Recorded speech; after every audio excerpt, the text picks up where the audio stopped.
विद्यार्थी मित्रों, પોલિમરના થર્ડ સેક્શનમાં આપણે વર્ગીકરણનો અભ્યાસ કરીશું। વર્ગીકરણનો અગાઉ આપણે અભ્યાસ કર્યો હતો, એમાં બે વર્ગીકરણ આપણે શીખ્યા હતા। હવે જઈશું આપણે ત્રીજા વર્ગીકરણમાં, જે ખૂબ અગત્યનું પોલિમરાઇઝેશન પ્રક્રિયાના આધારે। પોલિમરાઇઝેશન પ્રક્રિયાના આધારે મુખ્ય બે છે, યોગશીલ પોલિમર અને સંગનન પોલિમર। હવે યોગશીલ કોને કહેવાય, સંગનન કોને કહેવાય, એને આપણે ધ્યાનમાં લઈએ અને એમાં જ આપણે અભ્યાસ કરીશું હોમોપોલિમર અને કોપોલિમર। હોમો એટલે સમાન, સમપોલિમર, અને કો તો બે જુદા જુદા મોનોમરથી બનતો એટલે સપોલિમર આપણે કહીશું। તો વર્ગીકરણમાં પહેલું લઈશું યોગશીલ પોલિમર। હવે યોગશીલ પોલિમર એટલે શું?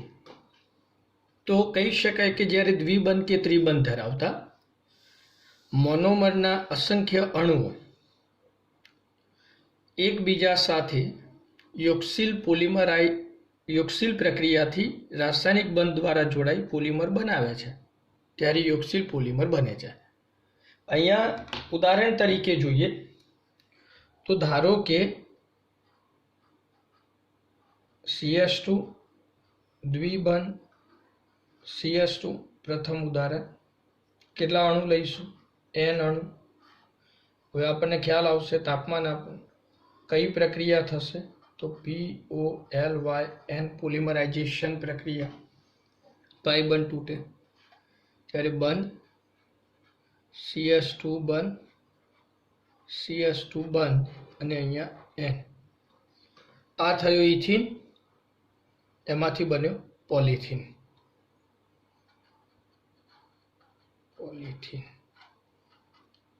અને આ છે ઇથિન। તો આ એક પોલિમર। અહીંયા જુઓ કે ઇથિનના ઘણા બધા અણુઓ ફક્ત પાઈ બંધ તૂટીને એકબીજા સાથે જોડાય છે અને પોલિથીન બનાવે। તો દ્વિબંધ ધરાવતા આ મોનોમરના અસંખ્ય અણુઓ એકબીજા સાથે જોડાય છે અને પોલિમર બનાવે છે, બીજું કંઈ છૂટું પડતું નથી। તો આને કહીશું આપણે યોગશીલ પોલિમર। એનું સેકન્ડ ઉદાહરણ લઈએ તો ધારો કે CH દ્વિબંધ CH2 બેન્ઝીન રિંગ, અને આપણે શું નામ આપીશું? તો સ્ટાયરીન વિનાઇલ બેન્ઝીન। કેટલા અણુ લઈશું? N અણુ। કઈ પ્રક્રિયા થશે? તો પોલિમરાઇઝેશન પ્રક્રિયા, બરોબર। હવે પાઈ બંધ તૂટે અને ક્રમિક અણુઓ એકબીજા સાથે જોડાતા જાય, તો CH બેન્ઝીન રિંગ બંધ, CH2 બંધ, અને અહીંયા N। તો આને શું નામ આપીશું? સ્ટાયરીન। તો આને કહેવાય પોલિસ્ટાયરીન। ઓકે, તો આમાં પણ કંઈ છૂટું પડતું નથી, મુખ્ય ફક્ત નિપજ જ મળે પોલિસ્ટાયરીન। તો સ્ટાયરીનના અણુઓ એકબીજા સાથે જોડાતા જાય રાસાયણિક પ્રક્રિયા દ્વારા, ત્યારે આપણને પોલિમરાઇઝેશનના અંતે પોલિસ્ટાયરીન મળશે। તો આપણને એક થયું યોગશીલ પોલિમર। ત્યારબાદ ત્રીજું ઉદાહરણ લઈએ। ઉદાહરણ તરીકે અહીંયા જુઓ,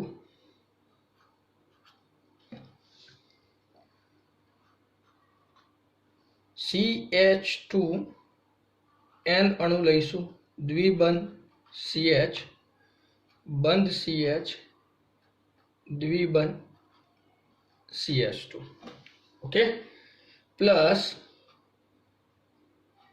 CH2 દ્વિબંધ CH બેન્ઝીન રિંગ। ચલો અહીંયા વિચારો કયા મોનોમરના અણુઓ લીધા? તો આ થયું બ્યુટા 1,3 ડાઇન, બ્યુટા 1,3 ડાઇન, અને આ થયો સ્ટાયરીન। હવે ક્રમિક પોલિમરાઇઝેશન પ્રક્રિયાના અંતે એકબીજા સાથે જોડાતા જાય, ત્યારે શું પોલિમર બનશે? જુઓ, સ્થાન ફેર તમને ખ્યાલ છે। તો બંધ આ તૂટે તો CH2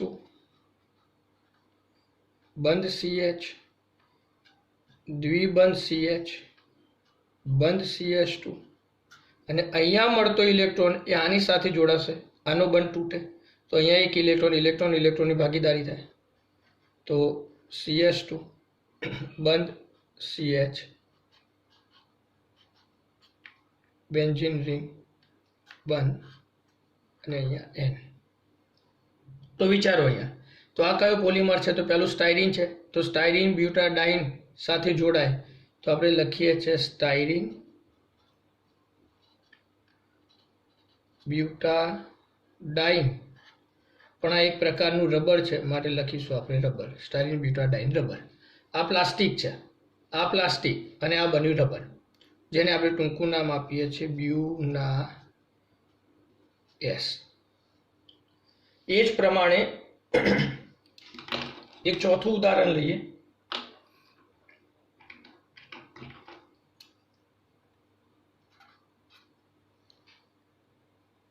ચોથા ઉદાહરણમાં CH2 દ્વિબંધ CH, CH દ્વિબંધ CH2 N, બ્યુટાડાઇન બ્યુટા1,3-ડાઇન પ્લસ N અણુ લઈશું આપણે CH2 દ્વિબંધ CH CN. જો અહીંયા મોનોમર તો આ કયો થયો? એક્રિલો નાઇટ્રાઇલ વિનાઇલ સાયનાઇડ. હવે તમે પોલિમરાઇઝેશન પ્રક્રિયા કરો ત્યારે બંધ જોજો, અહીંથી તૂટે અહીંથી તૂટે, આ બંનેના ઇલેક્ટ્રોન એકબીજા સાથે અહીંયા જોડાય અને આના ઇલેક્ટ્રોન તૂટે ત્યારે અહીંયા આગળ ચેન આવશે અને આની સાથે જોડાશે ત્યારે બને કેવી રીતના? CH2 બંધ CH દ્વિબંધ CH બંધ CH2 બંધ. હવે અહીંયા જોડાણ થશે CH2 બંધ CH, આગળ જોડાણ થશે અને અહીંયા CN આવશે, CN અને અહીંયા N અણુ ક્રમિક જોડાયા. તો આને શું કહી શકાય? તો આને આપણે નામ આપીશું બ્યુના N. બ્યુના N એટલે શું? તો નાઇટ્રાઇલ એક્રિલોનાઇટ્રાઇલમાંથી N અને બ્યુટાડાઇનમાંથી બ્યુના, તો બ્યુ લીધો છે, મૂળ થાય એક્રિલોનાઇટ્રાઇલ રબર. એ ટૂંકમાં લખી શકાય નાઇટ્રાઇલ રબર. યાદ રાખજો ખાસ. તો જુઓ, આ જે 4 ઉદાહરણ આપણે સમજ્યા એ ચારે 4 ઉદાહરણમાં મોનોમરના અણુઓ પોલિમરાઇઝેશન દરમિયાન ફક્ત એકબીજા સાથે જોડાય છે અને એકબીજા સાથે જોડાઈને સંયુક્ત જોડાણ થાય તો એને કહેવાય યોક્સિલ. માટે આ બન્યા જે કંઈ પણ પોલિમર એને કહીશું આપણે યોક્સિલ પોલિમર. અહીંયા કોઈ જ મુખ્ય નિપજ સિવાય કોઈ અણુ છૂટો પડતો નથી, બરોબર? આથી આ પહેલું એક વર્ગીકરણ પોલિમરાઇઝેશન પ્રક્રિયાના આધારે યોક્સિલ પોલિમર. હવે આમાં ને આમાં જોઈ લો કે હોમોપોલિમર કોને કહેવાય, કોપોલિમર કોને કહેવાય. પહેલા ખાસ સમજો યોક્સિલ. યોક્સિલનો અર્થ શું થશે? તો ફક્ત મોનોમરના અણુઓ એકબીજા સાથે જોડાશે, રાઈટ? ખ્યાલ આવ્યો? મોનોમરના અણુઓ એકબીજા સાથે જોડાઈને પોલિમર બનાવશે, પરંતુ એ યોક્સિલ છે. પરંતુ હોમો અને કો એટલે શું? તો હોમો એટલે ફક્ત એક જ પ્રકારના મોનોમરના અણુઓનું જોડાણ અને કો એટલે 2 કે તેથી વધુ પ્રકારના જુદા જુદા મોનોમરના અણુઓનું જોડાણ. જેમ કે ઇથિનમાંથી પોલિથીન બને તો એક જ પ્રકારના મોનોમરના અણુઓ જોડાયા. જ્યારે સ્ટાયરીનમાંથી પોલિસ્ટાયરીન બન્યું તો આમાં પણ એક જ પ્રકારના મોનોમરના અણુઓ જોડાયા. તો આ બે જે પોલિમર છે એ બંને પોલિમરને આપણે કહીશું હોમોપોલિમર. જ્યારે કો એટલે શું? તો અહીંયા જુઓ, તો અહીંયા 2 પ્રકારના મોનોમર છે, એક બ્યુટા1,3-ડાઇન અને બીજો સ્ટાયરીન. અહીંયા બ્યુટા 1,3 ડાયનેક્રિલોનાઇટ્રાઇલ, તો એમાંથી બ્યુના એસ અને બ્યુના એન બને. તો બ્યુના એસ અને બ્યુના એન શું છે? કોપોલિમર. કોપોલિમર એટલે બે કે તેથી વધુ મોનોમરના અણુઓનું જુદા જુદા મોનોમરના અણુના જોડાણથી બનતો પોલિમર. એટલે ક્યાંક કોઈ જગ્યાએ લખવાનું થાય તો આ પોલિમરાઇઝેશન પ્રક્રિયા જે થઈ એને આપણે હવે લખીશું યોક્સિલ. તો ખરું જ યોક્સિલ. તો યોક્સિલ પોલિમરાઇઝેશન પણ કેવું? તો હોમો. એટલે આને કહેવાય હોમો યોક્સિલ પોલિમરાઇઝેશન. એમાં આને પણ શું લખી શકાય? હોમો યોક્સિલ પોલિમરાઇઝેશન. પણ આને શું લખીશું? તો અહીંયા લખી શકાય કો યોક્સિલ પોલિમરાઇઝેશન. તો આને પણ શું લખી શકાય? તો કો યોક્સિલ પોલિમરાઇઝેશન. રાઈટ. તો આ થયો એક પ્રકાર યોક્સિલ પોલિમર. તો ધ્યાન રાખજો ખાસ, યોક્સિલ પોલિમર હોમો પણ હોઈ શકે, કો. પણ યાદ શું રાખવાનું કે મોનોમરના અણુઓનું જોડાણ જ થઈને ફક્ત પોલિમર જ બને, બીજું કંઈ છૂટું પડતું નથી. તો એને કહેવાય યોક્સિલ પોલિમર. ઓકે, એક પોઈન્ટ ક્લિયર. હવે આપણે જઈશું સંગનન પોલિમરમાં. બીજો પોઈન્ટ હતો તો સંગનન. તો સંગનનની વ્યાખ્યા શું છે જુઓ. સંગનન કોને કહી શકાય?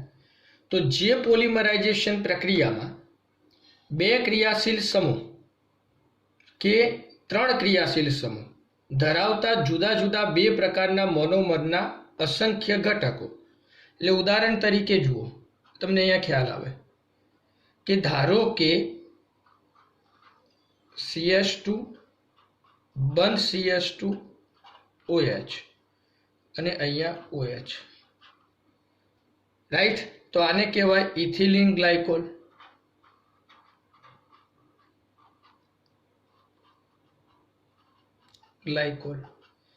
ઇથેન 1,2 ડાયાલ IUPAC નામ. એના N અણુ આપણે લઈશું. પ્લસ સેકન્ડ મોનોમરમાં HOOC કાર્બોક્સિલિક એસિડ છે ભાઈ, benzene ring COOH, benzene 1,2 dicarboxylic acid, benzene 1,4, ભૂલ છે અહીંયા, બેન્ઝીન 1,4 ડાય કાર્બોક્સિલિક એસિડ, જેને આપણે નામ આપ્યું હતું ટરપથેલિક એસિડ.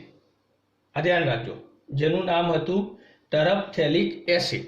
ઓકે, હવે અહીંયા સમજો ખાસ, તો વ્યાખ્યા જોતા જાઓ કે જે પોલિમરાઇઝેશન પ્રક્રિયામાં બે ક્રિયાશીલ સમૂહ, આમાં એક OH આમાં COOH કે ત્રણ, પણ આપણે અહીંયા બે ક્રિયાશીલ સમૂહ છે ધરાવતા જુદા જુદા બે પ્રકારના મોનોમરના અસંખ્ય ઘટકો એક સરખા પ્રમાણમાં, એટલે એક આ જોડાય તો એની સાથે આ, પછી આ જોડાય પછી અહીંયા ફરી પાછો આ જોડાશે, એટલે ક્રમિક 1:1 પ્રમાણમાં એકબીજા સાથે જોડાતા જાય. ત્યારે જોડાણ થઈને જે પોલિમર બને એને આપણે સંગનન કહીએ છીએ.